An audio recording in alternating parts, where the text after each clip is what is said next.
बताने जा रहा हूँ सेगमेंट रजिस्टर के बारे में। सेगमेंट रजिस्टर यह टॉपिक पार्ट है रजिस्टर्स ऑफ 8086 का। तो चलिए शुरू करते हैं। सबसे पहले हम यहाँ पर आपको सेगमेंट रजिस्टर्स का एक छोटा सा डायग्राम बताएंगे। तो चलिए यहाँ पर हम आपको डायग्राम बता रहे हैं सेगमेंट रजिस्टर का। तो यहाँ पर आप क्या करने हैं, हमको 4 ब्लॉक्स बनाने हैं, 1 2 3, यहाँ 4 ब्लॉक्स हो गए हैं। तो 4 तरह के सेगमेंट रजिस्टर होते हैं। एक होता है CS, एक होता है SS, एक होता है DS और एक होता है ES।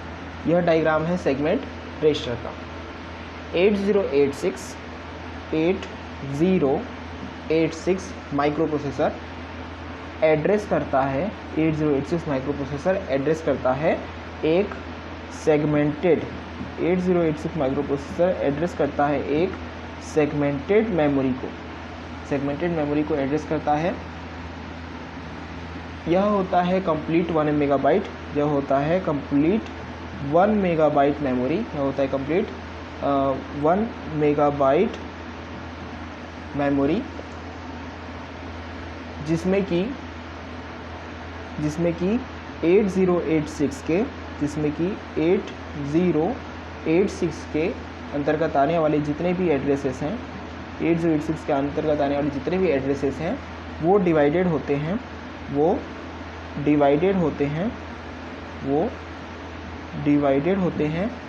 16 लॉजिकल सेगमेंट्स में। वो डिवाइड होते हैं 16 लॉजिकल सेगमेंट्स में, डिवाइड होते हैं 16 लॉजिकल सेगमेंट्स में। इस तरीके से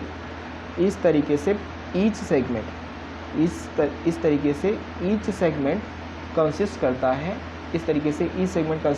है 64 kilobytes of memory. 64 kilobytes of memory exist करता है प्रत्येक सेगमेंट। यहाँ पे 4 सेगमेंट रजिस्टर होते हैं, जैसा कि आपको डायग्राम में दिखाई दे रहा है। CS का मतलब होता है, यहाँ पर CS का मतलब होता है कोड सेगमेंट रजिस्टर। CS का मतलब होता है कोड सेगमेंट रजिस्टर। इसके बाद है DS। DS का मतलब होता है डेटा सेगमेंट। DS का मतलब होता है डेटा सेगमेंट रजिस्टर। नेक्स्ट है ES। ES का मतलब होता है एक्स्ट्रा सेगमेंट रजिस्टर। ES का मतलब होता है एक्स्ट्रा सेगमेंट रजिस्टर। ES का मतलब होता है एक्स्ट्रा सेगमेंट रजिस्टर।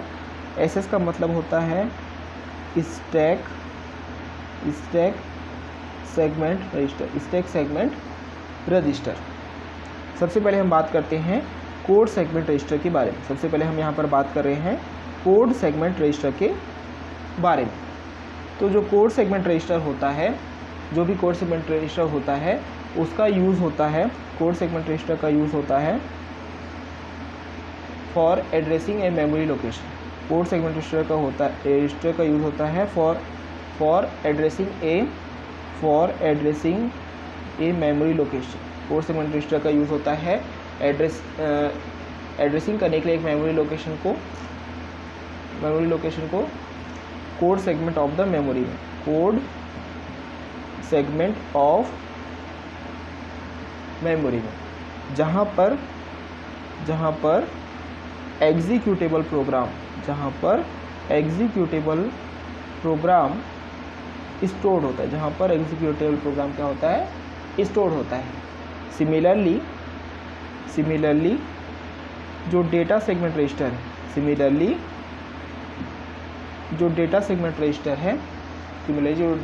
रजिस्टर है वो पॉइंट करता है, डेटा सेगमेंट रजिस्टर पॉइंट करता है data segment of the memory को,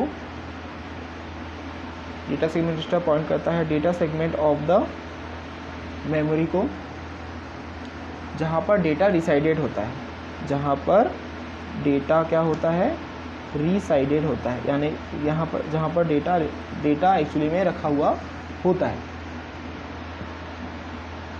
इसके बाद यदि हम बात करें एक्स्ट्रा सेगमेंट रजिस्टर के बारे में, यदि हम बात करें एक्स्ट्रा सेगमेंट रजिस्टर के बारे में, तो एक्स्ट्रा सेगमेंट रजिस्टर, तो यह एक्स्ट्रा सेगमेंट रजिस्टर रिफ़र करता है, यह एक्स्ट्रा सेगमेंट रिफ़र करता है एक सेगमेंट को, रिफ़र करता है एक सेगमेंट को जो कि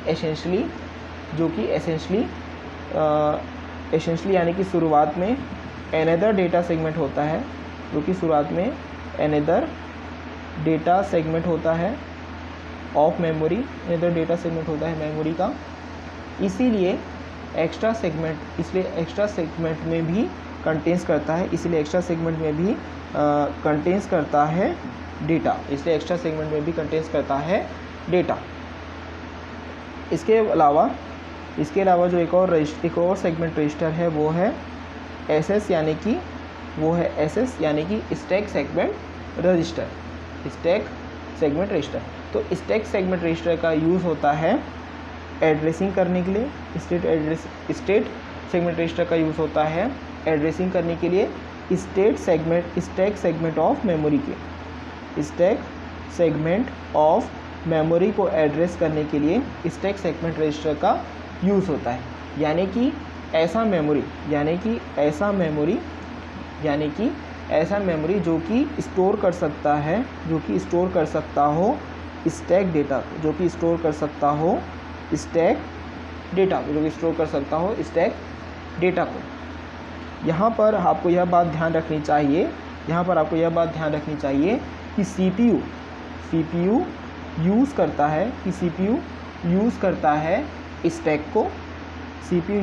है स्टैक को, ताकि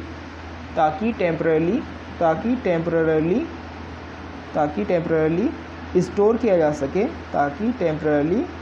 स्टोर किया जा सके इम्पॉर्टेंट डेटा को, ताकि temporary store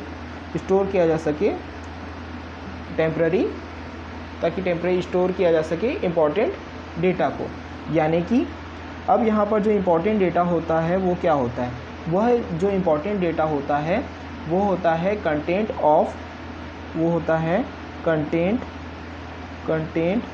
of CPU register, जो कि रिक्वायर्ड होता है बाद में, यानी कि which will be required at a later stage. Stack grows down, जो भी स्टैक होता है वो होता है ग्रोज डाउन, जो भी स्टैक होता है वो क्या होता है, ग्रोज डाउन होता है। यानी कि डेटा स्टैक ग्रोज डाउन होने का मतलब ये होता है, स्टैक में जब भी हम कुछ डेटा इंसर्ट करते हैं तो जो डेटा होता है, जो भी हम डेटा इंसर्ट करते हैं स्टैक में, वो क्या होता है, डेटा पुश्ड होता है। डेटा क्या होता है, पुश्ड होता है, डेटा पुश्ड होता है onto the stack, data push होता है onto the stack memory location के साथ, डेटा पुश होता है onto the stack memory location के साथ। और जो नेक्स्ट एड्रेस होता है वो हमेशा क्या होता है, डिक्रीजिंग एड्रेस होता है, यानी कि एड्रेसेस क्या होता जाता है, कम होता जाता है। जब भी इसमें इंफॉर्मेशन रिक्वायर्ड है, जब भी किसी स्टैक में इंफॉर्मेशन रिक्वायर्ड होती है, जब भी किसी स्टैक में इंफॉर्मेशन क्या होती है, रिक्वायर्ड होती है, तब सीपीयू जब भी इंफॉर्मेशन रिक्वायर्ड होती है सीपीयू के द्वारा, जब भी इंफॉर्मेशन रिक्वायर्ड होती है सीपीयू के द्वारा, तो इन्फॉर्मेशन को क्या किया जाता है, पॉप किया जाता है। इन्फॉर्मेशन को क्या किया जाता है, पॉप किया जाता है, और इस प्रोसेस को बोलते हैं पॉप्ड। तो इन्फॉर्मेशन को पॉप्ड किया जाता है, किससे पॉप्ड ऑफ किया जाता है, स्टैक से पॉप्ड ऑफ किया जाता है। जब भी एड्रेसिंग एनी लोकेशन में मेमोरी बैंक में जब भी हम एड्रेसिंग करते हैं, जब भी एड्रेसिंग होती है किसी भी लोकेशन की, जब भी एड्रेसिंग होती है किसी भी लोकेशन की मेमोरी बैंक में, जब भी एड्रेसिंग होती है किसी भी लोकेशन की मेमोरी बैंक में, तो जो फिज़िकल एड्रेस होता है, जो भी फिज़िकल एड्रेस होता है वो कैलकुलेटेड होता है 2 पार्ट से, कैलकुलेटेड होता है 2 पार्ट से। तो यह 2 पार्ट जो होता है, फर्स्ट होता है सेगमेंट एड्रेस, फर्स्ट होता है सेगमेंट एड्रेस, और इसके बाद जो सेकंड होता है, इसके बाद जो सेकंड होता है वो होता है ऑफसेट। सेकंड क्या होता है? सेकंड होता है ऑफसेट। सेगमेंट रजिस्टर, जो भी सेगमेंट रजिस्टर होते हैं, जो भी सेगमेंट रजिस्टर होते हैं वो कंटेन्स करते हैं 16 बिट के, वो कंटेन करते हैं 16 बिट के सेगमेंट बेस्ड एड्रेसेस को, सेगमेंट बेस्ड एड्रेसेस को, जो कि रिलेटेड होते हैं, जो कि रिलेटेड होते हैं डिफरेंट सेगमेंट से, जो कि रिलेटेड होते हैं डिफरेंट सेगमेंट से, जो कि रिलेटेड होते हैं डिफरेंट सेगमेंट से। कोई भी पॉइंटर या इंडेक्स, कोई भी पॉइंटर या फिर इंडेक्स, कोई भी पॉइंटर या फिर इंडेक्स रजिस्टर या फिर बीएक्स, या फिर बीएक्स कंटेन्स कर सकता है, कंटेन्स कर सकता है ऑफसेट, कंटेन्स कर सकता है offset of the location, offset of the location, offset of location, जिन्हें क्या किया जाना है, जिन्हें एड्रेस किया जाना है। अब इस स्कीम का एडवांटेज क्या होता है, या इस तरीके का एडवांटेज क्या होता है? इस तरीके का एडवांटेज यह होता है कि ऐसा करने पे हमें 20 बिट, ऐसा करने पे हमें 20 बिट रजिस्टर को मेंटेन करने के स्थान पे, ऐसा करने पर हमें 20 बिट रजिस्टर को मेंटेन करने के स्थान पे प्रोसेसर को जस्ट मेंटेन करना पड़ता है, जस्ट मेंटेन करना पड़ता है 16 बिट के रजिस्टर, 16 बिट के रजिस्टर्स, जो क्या होते हैं वर्ड लेंथ कैपेसिटी में होते हैं, जो क्या होते हैं word length capacity, word length capacity of the machine के अंतर्गत आते हैं। इसीलिए इस वजह से CS, DS, SS और ES जो सेगमेंट रजिस्टर हैं, इस वजह से जो CS, DS, SS और ES जो सेगमेंट रजिस्टर्स हैं वो रिस्पेक्टिवली कंटेन्स करते हैं segment address, segment address code के लिए, डेटा के लिए, कोड के लिए, डेटा के लिए, स्टैक के लिए और एक्स्ट्रा सेगमेंट ऑफ, और एक्स्ट्रा सेगमेंट ऑफ मेमोरी के लिए। यहाँ पर आपको यह बात नोट करनी चाहिए कि यहाँ पर जो भी सेगमेंट्स हैं, यहाँ पर जो भी सेगमेंट्स आपको बताए जाएंगे, या ऑल सेगमेंट्स जो हैं वो क्या हैं, वो लॉजिकल सेगमेंट्स, वो क्या हैं लॉजिकल सेगमेंट्स हैं। ये शायद फिज़िकली सेपरेटेड नहीं होते हैं, ये शायद फिज़िकली सेपरेटेड नहीं होते हैं। दूसरे शब्दों में हम यह कह सकते हैं कि एक सिंगल सेगमेंट में रिक्वायर होता है एक से ज़्यादा मेमोरी चिप रिक्वायर होता है, या फिर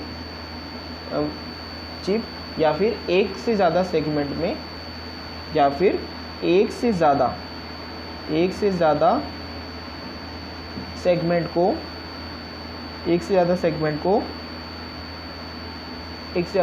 को एकोमोडेट किया जाता है सिंगल मेमोरी चिप में, एकोमोडेट किया जाता है सिंगल मेमोरी चिप में। सेगमेंट रजिस्टर्स के बारे में अधिक जानकारी के लिए, सेगमेंट रजिस्टर्स के बारे में और अधिक जानकारी के लिए, और सभी सेगमेंट रजिस्टर के बारे में और अतिरिक्त इन्फॉर्मेशन या अतिरिक्त नॉलेज के लिए आप हमारे कुछ वीडियोस को चेक कर सकते हैं, कुछ प्रीवियस वीडियो को चेक कर सकते हैं, जो कि हैं कुछ प्रीवियस वीडियो हैं CONMP लेक्चर 31 पार्ट 1, आप इसे चेक कर सकते हैं। और इसके अलावा एक और वीडियो है CONMP लेक्चर 31 पार्ट 2 को। इस वीडियो में बस इतना ही। इस वीडियो को लाइक करें, शेयर करें और हमारे चैनल को ज़रूर सब्सक्राइब करें। Thank you.